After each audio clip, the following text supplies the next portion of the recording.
Жавсан сайдын хэлж байгаа гурван үндэслэл яг төр дэвш иргэн ашигтай байж болох гурван үндэслэл багхгүй юу? Хамгийн доктортой төрийн орлого гэж.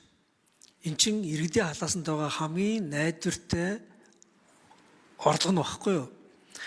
Иргэдийн халаасанд тэр мөнгийг үлдээчих юм бол улс төрчийн төрийн гар харж, дээшээ харж биш амьдралаа өөртөө шийдэх гэж оролдсон шүү дээ.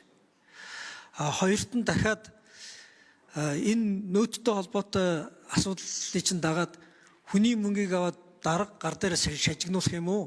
Эсвэл иргэд дараагийнхын бизнес рүү, хөрөнгө оруулалт руу, хүүхдийн боловсрол руу, эрүүл мэнд рүүгээ мөнгөө ийх юм уу гэдэг сонголт. Тэгээ бид нэг юм дарга тэдний өмнө сонгож явах ёстой гэдэг философиос салмаар байгаа. Иргэд бас сонголтыг хэрэгтэй шүү дээ. Иргэд бас илүү хариуцлагатай тэр сонголтыг хийж чадна шүү дээ. Тийм учраас шударгаар ялгамжтай болж байгаа орлогыг бид засч өгнө гэж ингэж